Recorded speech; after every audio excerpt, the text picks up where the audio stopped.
ከመጻሕፍት ገጾች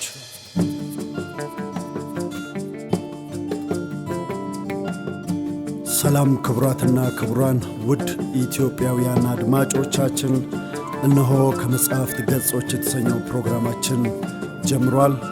በዚህ ፕሮግራማችን የተለያዩ ዕውቅ ደራሲያን የጻፏቸውን የግጥም፣ የልቦለድ እንዲሁም የወግ ማስታወሻዎችን ይዘንላችሁ እንቀርባለን።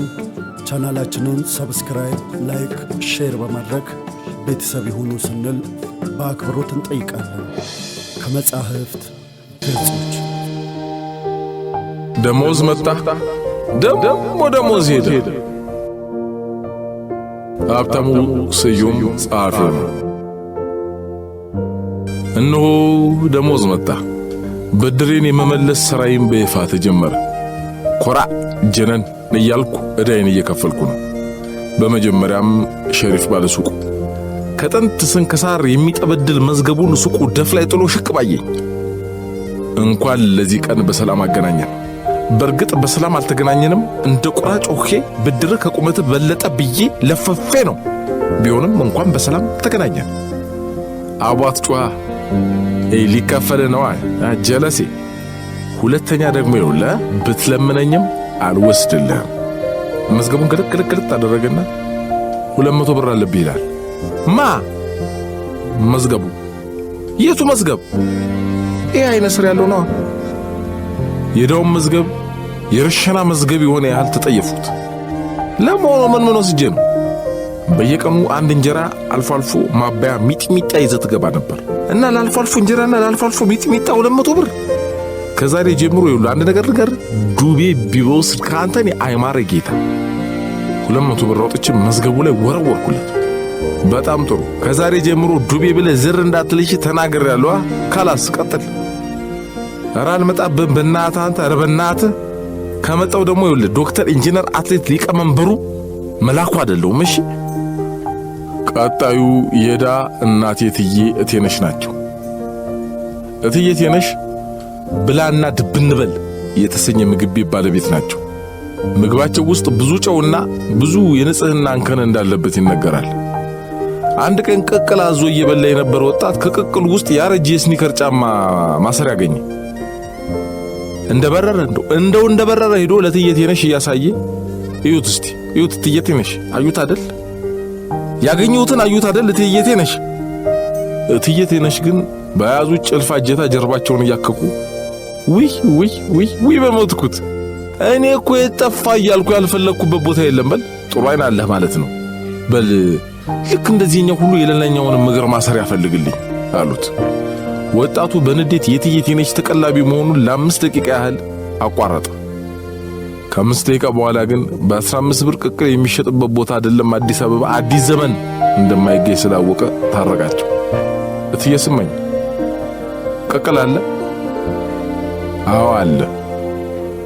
የጫማ ማሰሪያ ግን የለበትም አይደል? ሊኖርበት ይችላል። ግድ ለምቶት ይኖርበት። የጫማ ማሰሪያ ይችላል። አደራ ግን ካልሲ እንዳይጨምሩት እያለ እትዬ እቴነሽ ፊት ለፊት ቆምኩ። ቀይ ወጥ የተፈናጠቀበት ደብተራቸው በሹካ እየገለጡ አክስራኛል አሉኝ። ምን አርጊ? በምግብ ሳይሆን በመንፈስ ቅዱስ የምትኖር ይመስል መቼ እንደሌላው ደጋግመህ ትበላለህ? ይኸውልህ አሁን ዳጨው የተባለ ግንበኛ በቀን 3 ቅቅል ይበላል። አሰጋኝ አንተን በወለድኩ የተባለው የባቡር ሐዲድ አንጣፊ ከቻይና አለቃው ጋር በተጣላ ቁጥር ንዴቱን የሚያበርደው በትጋቢኖ ነው። ዳምጤ የተባለው ማጅራት መቼ ማጅራት ጥብስ የሚባል ምግብ ሊያስፈጥረኝ እያሰበ ነው። አንተ ግን እንደበላ ሁሉ መቆጠርን እኔ ይከብደኛል እኮ። ተመልከት የበላውን የገና ዕለት ዶኬ ሽሮ፣ የፋሲካ ዕለት ዶኬ ሽሮ፣ እንዴ በሌላ ቀን ዶኬ ሽሮ፣ በሌላ ቀን ብትን ሽሮ። ይሄ ሁሉ ተደምሮ 180 ብር እና 180 ብር ለዚህ ነው የበላሁት እትዬ። አዎ ምግብ ማየት አስጠላኝ ታምናላችሁ። 180 ብር ቆጥሬ አስረከቡ። ከመውጣት በፊት ግን ዛቱ ለዚህ ፍሪሽካ ምግባችሁ 180 ብር ታስከፍሉኛላችሁ? አስናለሁ። በጣም ያሳዝናል። እሺ ሁለተኛ እዚህ ቤት ድርስ ቢል ነፍሴን አይማረው። ደፋር ነውት። እትዬ ስመኝ የብረት ድስቱን ክዳን እንደ ዲስከስ አድርገው በእኔ አቅጣጫ ወረወሩብኝ። እንደ ፓስታ ተጣጥፌ ዝቅ ብዬ ተረፉ። ጋሻ እያለው በዱቤ የሚያክሙኝ የሰፈራችን የልምድ ሐኪም ናቸው። ወደ ግቢ ስገባ የኔ ቢጤ መንግስት ሰራተኞችን አሰልፈው እያከሙ ነበር። አንዱ ሰራተኛ ሱሪውን አስወልቀው መርፌ ከተከሉበት በኋላ አስታወስከኝ አሉት። ሰራተኛው በስቃይ እያቃሰተ አላስታወስኩትም። ባለፈው ጠጅ ቤት እየተሰደብክ የማትገኝ መስሎ ነው። መቀመጫውን ከነመርፌው ይዞ ወደ በሩ ተፈተለከ። ጋሻ እያለው እየጮሁ ተከተሉት። ኧረ ና ተመለስ፣ ዛሬ የትም አትደርስም፣ ና ተመለስ። ማን አባክ ይወጋል አንተ? እንደኔ በ30 ብር ለመርፌ የሚያበቃ አስበዳል የለም ና። ልጁ እንደማይመለስ ተስፋ ሲቆርጡ ወደ ነበሩበት ተመለሱ። ከወፈ ሰማዩ ህዝብ መሃል አዩኝ፣ በምልክት ጠሩኝ። ዕዳ ልትከፍል ነው የመጣኸው? አዎ ጋሻ እያለው 320 ብር አለብህ። ጋሻ እያለው እንዴት ሆኖ? ውሸታም ነህ እያልከኝ ነው? በድዴት ከተሰለፉ መካከል አንዱን ደረቱን በርግጫ ያሉትን ፍንግል ብሎ ተሸረኮተ። እኔ ያልኩት እኮ ቆይ ጋሻ እያለው ምን አይነት አገልግሎት ተሰጥቶኝ ነው ይሄን ሁሉ ክፈል የተባልኩት ነው? አንደኛ 2 ቀን መተህ የኢንፍሉዌንዛ ክኒን ወስደሃል።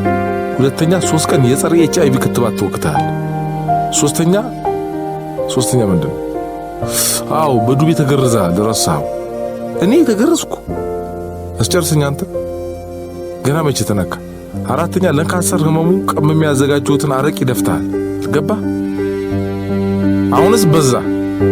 ከበዛ አትምጣ ማለመነ። ብሩን ቆጥረው የሰጧቸው። ብሩን ጠቅልለው ወደ ኪሳቸው ሲከቱ እንደ መዛት አደረገኝ። ሁለተኛ እዚያ ሐኪም ቤት በመጣ ነው ነፍሴን አይማራት።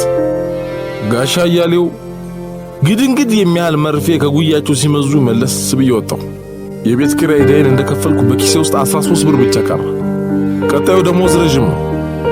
ሳይበላ ሳይጠጣ ሳይታመሙ የማይደርሱበት ረዥም ወር። ጠዋት ላይ የጎረርኩባቸውን ሰዎች አመሻሽ ላይ አቀርቅሬ የተጠጓቸው። ደህና መሸ ሸሪፌ፣ እስቲ እንጀራ መዝግብና አስጠኝ።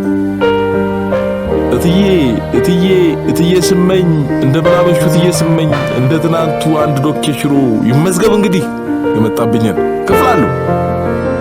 ደህና መሹ ጋሻ እያለው ለጨጓራ የሚሆን ነገር እስቲ ስጡኝ፣ በቃ በቀጣይ ወር እከፍላለሁ። እትዬ ስመኝ ቤት ራት እየበላው ጥግ ላይ በተሰቀለው ራዲዮ ለመንግስት ሰራተኛ ደሞዝ ሲጨመር እንደሆነ ሰማሁ። ብዙዎች በደስታ አጨበጨቡ። እኔ ግን ስቅስቅ ብዬ አለቀስኩ። ኑሮዬ ላይ 100 ብር ሲጨመር ዱቤ ሰጪዎች ይህን ሰበብ አድርገው በነኳቸው ዕቃዎች ላይ ሁሉ ዋጋ ሲቆልሉ ታወቀኝ። ደሞዝ ወጣ፣ ደሞዝ ሄደ። መንግስት ደሞዝ ጨመረ። ሻጮች ግን ከተጨመረብኝ እጥፍ ይጨምሩብኛል። አቤት ስቃይ!